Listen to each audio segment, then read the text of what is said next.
కర్నూలు నియోజకవర్గ స్థాయి parliament election సన్నాహక మీటింగ్కు హాజరైన ముఖ్య అతిథి మన తెలంగాణ పోరాట నేత వర్యులు మన dashing and dynamic Ponnam Prabhakar గారికి,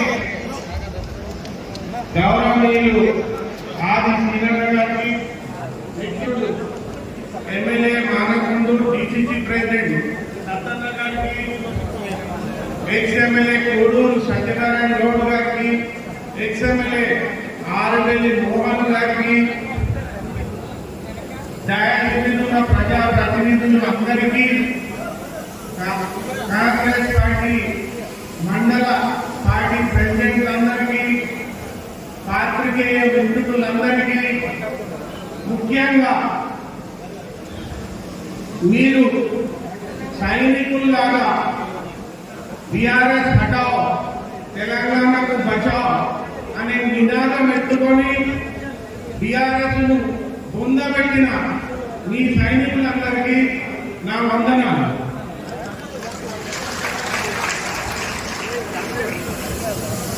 ఈరోజు ఈ సన్నాహక మీటింగ్ పెట్టిన కారణం ఏంటంటే, ఇది కొంచెం ముందుగా జరిగేది ఉండే వారం 10 రోజుల ముందు.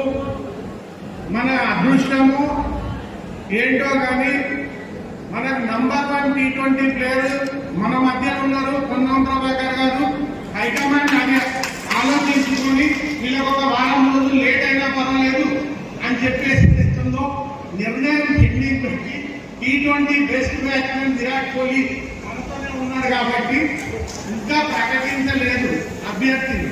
కానీ నన్ను వాళ్ళు కన్సిడరేషన్ లో పెట్టినందుకు నేను కృతజ్ఞుడు. కాంగ్రెస్ పార్టీలో చాలా మంది అభ్యర్థులు అప్లై చేసిన వాళ్ళు, కొంతమంది అప్లై చేయకుండా తర్వాత ఆశించిన వాళ్ళు కూడా చాలా మంది అర్హులు ఉన్నారు. ఫర్ ఎగ్జాంపుల్ ప్రవీణ్ రెడ్డి గారు నాకు మంచి మిత్రుడు, సౌమ్యుడు, ఆయన కూడా అర్హుడే, ఎక్స్ ఎమ్మెల్యే. అలాగే తీన్మాల్ మల్లన్న గారు బలహీన వర్గాలకు చెందిన ఆయన అర్హుడే. వీళ్ళు కాకుండా కూడా ఇంకా కొంతమంది అప్లికెంట్స్ కూడా అర్హులే. కాంగ్రెస్ పార్టీ త్వరలోనే 1 రోజు 2 రోజులన్నా నిర్ణయం తీసుకుంటానని భావిస్తున్నాను.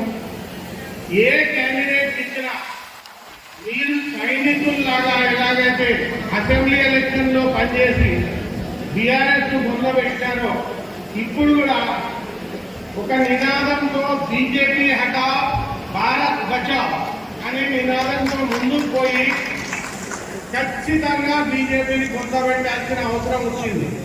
భారతదేశంలో ఈరోజు జరిగే పరిణామాలు చూస్తే ఎంత దుఃఖం వస్తుందంటే, ప్రజాస్వామ్యం మొత్తం చచ్చిపోయింది.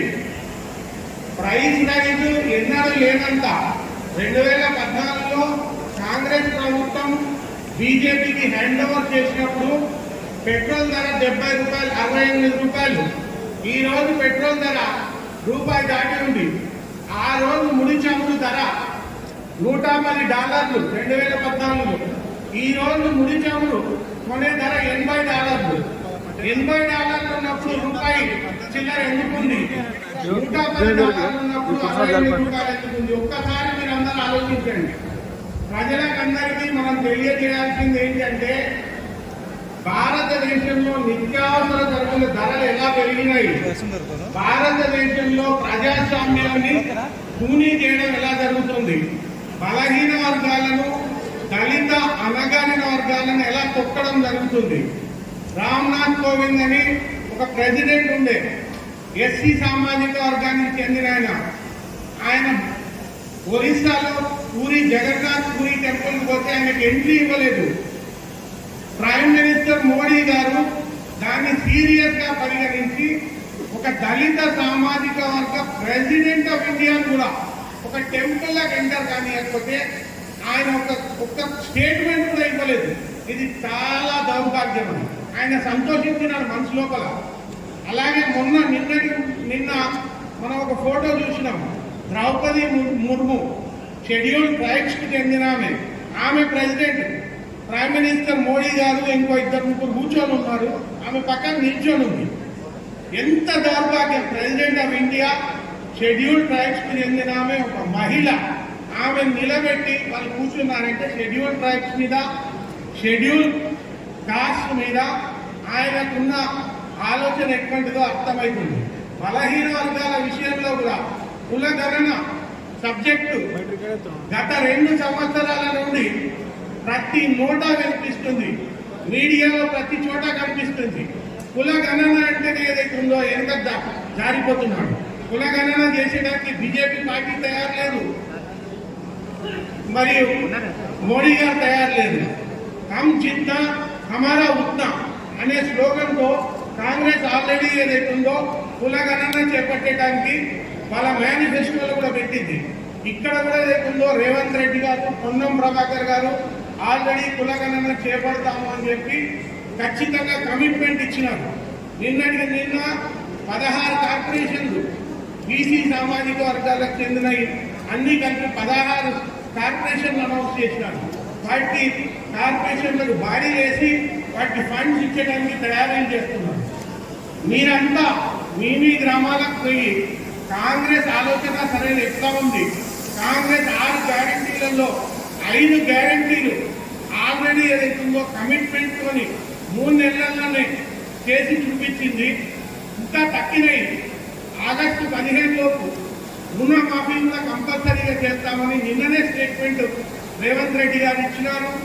దాంట్లో ఒక కార్పొరేషన్ ద్వారా లోన్స్ తీసుకోనైనా ఖచ్చితంగా రుణమాఫీ చేస్తామంటున్నారు. నేషనల్ మేనిఫెస్టోలో దేశం మొత్తం మీద రైతు రుణమాఫీ చేస్తామని కాంగ్రెస్ హామీ ఇచ్చింది. మీరు ఇంకా 5 న్యాయ్ అని ఏదైతే మేనిఫెస్టో డిక్లేర్ చేసినారో కొంచెం మీరందరూ ఆ 5 న్యాయని గట్టిగా చదివి అండర్స్టాండ్ చేసుకొని ప్రతి మనిషికి గ్రామాన్ని ఎక్స్ప్లెయిన్ చేయాల్సిన అవసరం ఉంది. ఈ 5 న్యాయ్ చేస్తే రైతు రుణమాఫీ కానీ, పెట్రోల్ డీజిల్ ధరలు కానీ 70-80 రూపాయలకే దొరకడం కానీ, సామాన్య ప్రజల నిత్యావసర సరుకులు తగ్గడం కానీ, నిరుద్యోగం మోడీ గారు 2 కోట్ల ఉద్యోగాలు ఒక సంవత్సరానికి ఇస్తా అన్నాడు. 10 సంవత్సరాలలో 20 కోట్లు ఇవ్వాలి. ఆయన ఇచ్చింది 30 లక్షలు కూడా ఉద్యోగాలు ఇవ్వలేదు. మొత్తం అన్ని కలిపి 30 లక్షలు ఎక్కడ, 20 కోట్లు ఎక్కడ, 15 లక్షలు ప్రతి ఒక్కరి ఖాతాల జన్ధన్ ఖాతాలు వేస్తా ఉన్నాడు. ఒక్క న్యాయ పైసలు ఉన్న అకౌంట్లో ఉన్న పైసలు కూడా లాక్కున్నాడు. ఏదో రూపకంగా ట్యాక్సీల రూపకంగా. ఈరోజు వ్యాపార వర్గాలు పాపం వ్యాపార వర్గాలు కొంతమేరకు ఏదైతుందో అయోధ్యలో టెంపుల్ ఈయన పరిపాలన ఉన్నప్పుడు జరిగింది అని చెప్పి ఒక్కసారి రెండోసారి సింపతి చూపిస్తే జిఎస్టీ టెర్రరిజంతో వాళ్ళ ఇంట్లో అసలు మనోవ్యధ చెందుతూ అసలు వ్యాపారం చేయాలా, వ్యాపారం మూసుకోవాలా అన్న పరిస్థితి కలిగించాడు. 3వ టర్మ్ వస్తే వాళ్ళ కడుపు చీరి పేగులు కూడా తీసుకొని మెడలు వేసుకునే రకంగా తయారైంది. సో అటువంటి మోడీ ప్రభుత్వాన్ని కూల్చే టైం వచ్చింది. బీజేపీ హటావ్ భారత్ కు బచావ్ అన్న నినాదం ఎత్తుకోండి. కాంగ్రెస్ ప్రభుత్వం వస్తే డబుల్ ఇంజన్ సర్కార్ వస్తుంది. డబుల్ ఇంజన్ సర్కార్లో మనం అనుకున్న దానికన్నా రెట్టింపు ద్విగుణీకృతమైన ఎనర్జీతో పనిచేసి డెవలప్మెంటల్ యాక్టివిటీస్ అన్నీ చేయొచ్చు. బండి సంజయ్ గారి విషయం మీ అందరికీ తెలిసిందే. గత 5 సంవత్సరాల నుండి బండి సంజయ్ గారు కరీంనగర్ ఏం చేసినారు అని అంటే అసలు ఒక్క ప్రణాళిక ఇచ్చినాడా? ఒకే ఫ్యాక్టరీ తేలేదు, ఇండస్ట్రీ తేలేదు, ఇన్స్టిట్యూట్ తేలేదు, స్కూల్ తేలేదు. ఇవన్నీ చేసేది ఉండే. ఆయనకున్న స్థాయికి ఆయన పట్టుబట్టి ఉంటే ఖచ్చితంగా IIIT వచ్చేది, ఖచ్చితంగా ఏదో కానీ ఇంకో నవోదయ స్కూల్ వచ్చేది, ఇంకో సైనిక్ స్కూల్ వచ్చేది, లేకపోతే హ్యాండ్లూమ్ టెక్నాలజీ సెంటర్ సిరిసిల్లాలో వచ్చేది. కానీ పట్టుదల వదిలిపెట్టండి, ప్రణాళిక కూడా వేయలేదు. ఎఫ్ గ్రేడ్ ఉన్న రైల్వే స్టేషన్ను డి గ్రేడ్ చేయలేని ఎంపీ ఇంకోసారి ఎలక్ట్ చేసుకునే అవసరం ఉందా? అసలు విద్య విజ్ఞానం లేదు. నిన్ననే ఒక వీడియో చూసినాం. ఆయన నాగరాజు నాగరాజు అనే యాంకర్ అని నేను అడుగుతాడు, మీ తండ్రి గారు ఏం చేసేవారు అని. టీచర్ అని చెప్తాడు. టీచర్ అని చెప్పి ఇరిగేషన్ డిపార్ట్మెంట్ లో పనిచేసేవారు అంటాడు. ఆ నాగరాజ్ షాక్ లోనవుతాడు. టీచర్ అంటున్నారు, ఇరిగేషన్ డిపార్ట్మెంట్ అంటున్నారు అని క్లారిటీ కోసం అడుగుతాడు. ఏమన్నా తప్పిదం చేసినాడా అని. లేదు, టీచర్ ఇరిగేషన్ డిపార్ట్మెంట్ లో చేశాడు అంటే ఆయన ఏమనుకున్నారంటే టీచర్లు ఇరిగేషన్ డిపార్ట్మెంట్ లో పనిచేస్తారు, ఎడ్యుకేషన్ డిపార్ట్మెంట్ లో పనిచేయరు అన్న విషయం కూడా లేదు. ఆ పరిజ్ఞానం కూడా లేని ఆయనను మళ్ళీ ఇంకోసారి గెలిపించే అవసరం ఉందని ప్రజలకు చెప్పండి దయచేసి. ఆయన ప్రణాళిక వేయలేడు, చదువు లేదు, సంధ్య లేదు, ఎవరితో మాట్లాడాడు, ఎవరు ఫోన్ ఎత్తాడు, ఊళ్ళలో పోడు. ఇన్ని మండలాలు, ఇన్ని మున్సిపాలిటీలు ఆయన ప్రజాప్రతినిధి కౌన్సిలర్గా అయినాడు. కరీంనగర్ మున్సిపల్ కార్పొరేషన్ కానీ, కరీంనగర్ కాకుండా 6 మున్సిపాలిటీలు కానీ, 40 మండలాలలో జనరల్ బాడీలు అన్నీ కలిపి ఆయన టర్మ్ మొత్తంలో 600 పైచీలకు జనరల్ బాడీ మీటింగ్ అయితే ఒక్క మీటింగ్ అటెండ్ చేయలేదు. అంటే ఏంది అసలు? ఎందుకు ప్రజాప్రతినిధి కావాలి? పార్లమెంట్ అటెండెన్స్ చాలా తక్కువ. పార్లమెంట్ లో ప్రశ్నలు వేసి 57, పొన్నం ప్రభాకర్ గారు 850 ప్రశ్నలు వేసినారు 5 ఏళ్లలో. ప్రశ్నలు పార్లమెంట్ ఎందుకు వేస్తారు? కొంత మినిస్టర్లను వ్యాధపరిచి ఆ ప్రశ్నకు జవాబు చెప్పాలంటే ఆయన నిల్చోవాలి, జవాబు చెప్పాలి, టైం చేయాలి, స్టడీ చేయాలి. ఆ మినిస్టర్ బతిలాడుకుంటాడు, ప్రశ్న వేసి కావాలని నీకేం కావాలి కాబట్టి నీకేం కావాలంటే నాకు తెలంగాణ ఇది కావాలి, ఇండస్ట్రీ కావాలి, ఇంకా ఇన్స్టిట్యూట్ కావాలి అని అంటే ఏదైతుందో ఆయన ఏదైతుందో మరి వాళ్ళ ఇస్తా ఈ ఇతర కావాలి. సో ఈ మహాత్ములు ప్రశ్నలు వేయకపోయి, పార్లమెంట్ అటెండ్ చేయకపోయి, జనరల్ బాడీ అటెండ్ చేయకపోయి, బ్రిడ్జ్ కాడికి పోతే 7 తప్పుదండి. 5 ఏళ్ళు ప్రజాప్రతినిధులు ఒక్క తీరపల్లి బ్రిడ్జ్ కాకపోతే అసలు మనం ఎన్నుకున్నాం మధ్యంగా రిజైన్ చేస్తున్నాం. ప్రజాప్రతినిధి అనేది మీ గౌరవం పెంచుకునేటానికి కాదు, ప్రజలకు సేవ చేసేటానికి. మనోరమాల నుంచి వచ్చే లైన్ సీరియస్ గా తీసుకొని సిద్దిపేట దాకా వచ్చినప్పుడు టీఆర్ఎస్ ప్రభుత్వం ఏదైతే ఉందో వాళ్ళకి అనుకుని సిద్దిపేట దాకా తెచ్చుకుంది హైదరాబాద్ నుంచి. సిద్దిపేట నుంచి సిరిసిల్ల మీదుగా కరీంనగర్ తెచ్చే బాధ్యత ఎవరు? అన్ని సంజయ్. ఎందుకు నిద్రపోయినాడు? ఆ విషయంలో ఎందుకు ఛాలెంజ్ తీసుకోలేదు? నేను మీకు చెప్తున్నాను, నాకే ఇట్లా అవకాశం ఇస్తే కాంగ్రెస్ పార్టీ ఇంకా నిర్ణయం చేయలేదు.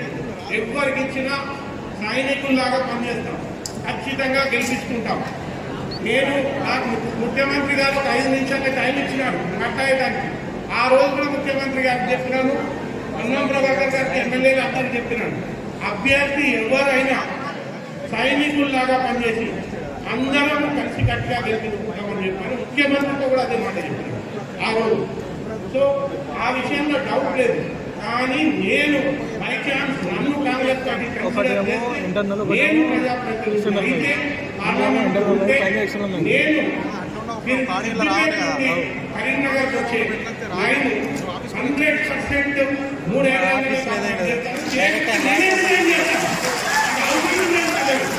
నేను ఈ పదవిని నా స్థాయి పెంచుకునేటానికి తీసుకోవట్లేదు.